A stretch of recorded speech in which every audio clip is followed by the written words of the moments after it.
Joining me now is Maggie Oliver, a lady who has done more to try to support victims and survivors of grooming gangs than, frankly, pretty much anyone in Britain. Maggie, it's an absolute pleasure to see you again. Thank you so much for making the time for us tonight on GB News. Now, I'm going to throw it over to you, Maggie, because I think you have a big announcement to make when it comes to grooming gangs. So the floor is yours. Yeah, thank you, Patrick, as always, and to your viewers for all the support and encouragement you give. I think what I'd like to say, first of all, Patrick, is that this campaign is completely separate from my charity, totally independent of that. It's called #TheyKnew. I was a police officer for 16 years, and what I saw horrified me to the extent that I resigned. I saw what I believe to be corruption and cover-ups on an industrial scale to prosecute serial sexual offenders and protect children. Now, when I resigned, I had three aims. One, to help every victim and survivor who needed help so that they weren't on their own. The second one was to hold those who have knowingly failed in their duty to protect children, to hold them accountable, and I mean legally accountable, criminally accountable, for gross criminal neglect. And the third aim was to bring in systemic change so that future generations of children do not have to suffer the same neglect that previous generations have. So I have seen over the last 12 years repeatedly cover-ups.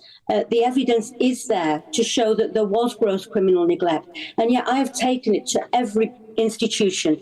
You know, police complaints, the IOPC, the Home Office, the Children's Commissioner. Nobody wants to do anything about it. The country knows there has been a cover-up. And yet no individual senior chief constable, head of social services, council leader has ever been held criminally to account for gross neglect. And this campaign is to bring barristers, lawyers together who are giving their time on a some of it pro bono, but as a public service to gather the evidence to ensure that action is taken. And it's survivor-led, but it's evidence-driven. I know from my 15, 20 years of experience that the evidence exists to prove that those at the top of these institutions knowingly covered it up. I can't pay for a private prosecution. That is probably what it will need.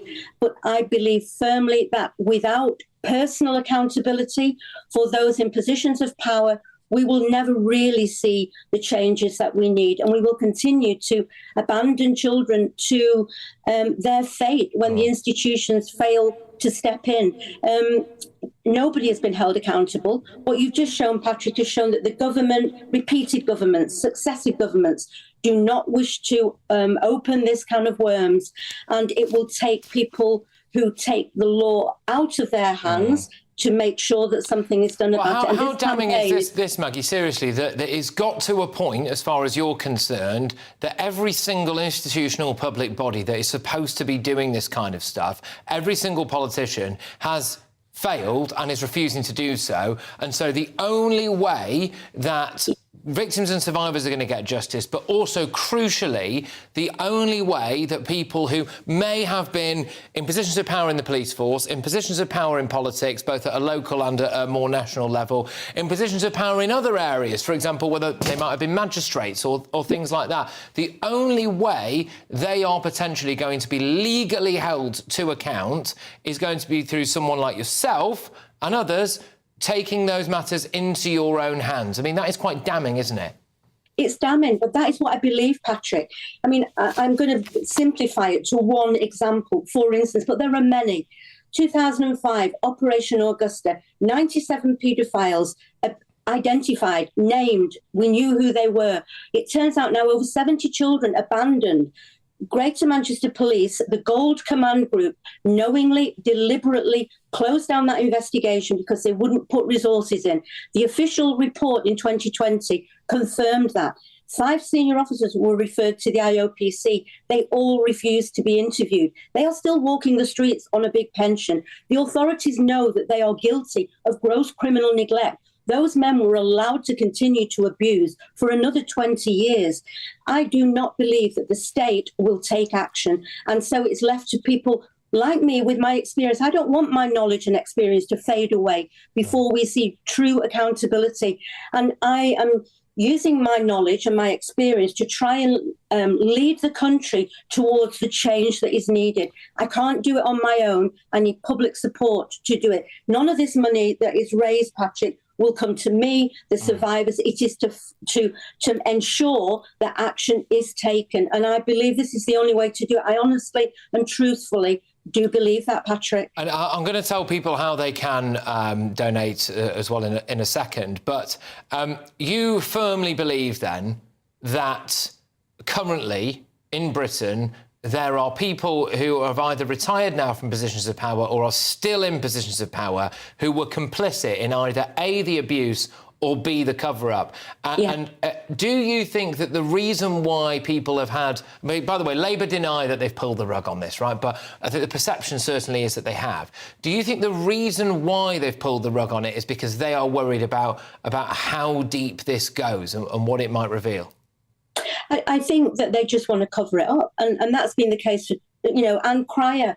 She was trying to get it highlighted 25 years ago. They're not going to do anything about it. I don't trust them. And that's based not on my ideas. It's based on what I have seen. I know the evidence is there. I have shared it with the Home Office.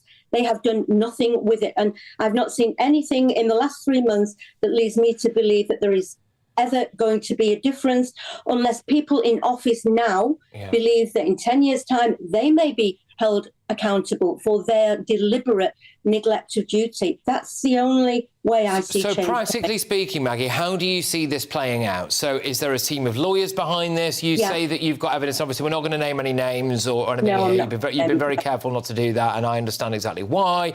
But you believe you've got evidence on various people or groups or organisations, and who are you going to be presenting that evidence to? How do you see this panning out if you're going to get justice? This is an investigation that the barristers, they are the legal brains. I know what the evidence is. They have to find a way through this. They have to gather the evidence. They have to put it together in a way that they can present in a private prosecution or in a criminal case. They will go where the evidence takes them. But I know I've had 20 years. I've spoken to thousands of victims. Many are saying, and I know it is the truth, that they have not been heard. And the organisations, the public services, are more interested in protecting their reputation than in making sure that there is accountability when people deliberately fail in their duty. It's not my opinion, Patrick. The facts back that up. And we just need the support to do this. The government should be doing this. And you're right to say it's not just your opinion. I mean, you obviously come at it from an angle of you believe you're sitting on huge amounts of documented evidence. Yeah, I do. I believe you are as well, probably. But it's also very prominent voices, even the likes of a very well-respected figure in the British media, Trevor Phillips, who, as well, I believe was a former, may still be a current Labour Party member. He's been very open about that in the past, who went on record last week saying, look, as far as he's concerned, and I am paraphrasing here, but as far as he's concerned, the main reason why Labour have not maybe gone as deep into this as they possibly could have done would be to either, potentially protect some of their own, whether it's councillors, etc., or not want to inflame racial tensions. They're very scared maybe of the quotes-unquote Muslim votes in some of the constituencies, etc. So it's not just you saying this, it's not just me saying this. No. There's a perception there right across the country. Now, I am going to say that the way that people can help out in this, if they wish to, would be, as I believe, is going to go to crownjustice.co.uk/they knew, which is crownjustice.co.uk/they knew. That's up to anyone here if they want to do that. But a lot of our viewers and listeners, Maggie, will remember some of the last times we spoke was for a different crowdfunding event. That was actually for your for the Maggie Oliver Foundation. Yeah, so if we could just do a little bit of a handbrake turn onto that and just say to our viewers and listeners exactly how that money's helped. Right? You know what? It's been life-changing for the charity. And I feel now, because of that, because we are able to have some security for the future, thanks to all the donations that came in on your fundraiser, Patrick, it's been life-changing for us. This has allowed me to kind of take my eye off the ball, knowing that the victims and survivors are actually being supported properly by the charity. but this is close to my heart. I don't want to die with all my knowledge and all my learning having been gone to waste, because I truly believe that I have got, I know where the victims are that have this evidence. I know that they need to be heard, but we don't need another 7 years delay in another inquiry. What we need is action. Yeah. The company that we've set up as a vehicle to push this action is called Action for Accountability.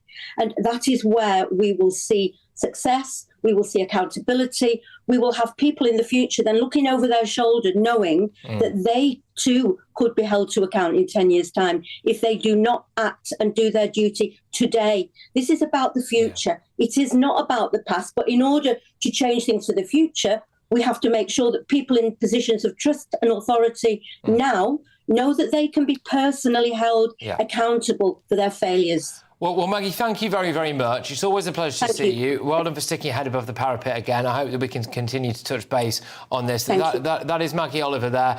And look, hey, it's a real shame, isn't it, that individuals, feel as though that they have to take matters into their own hands to get justice for the victims, for the survivors, but also to ensure that some people who may have been involved in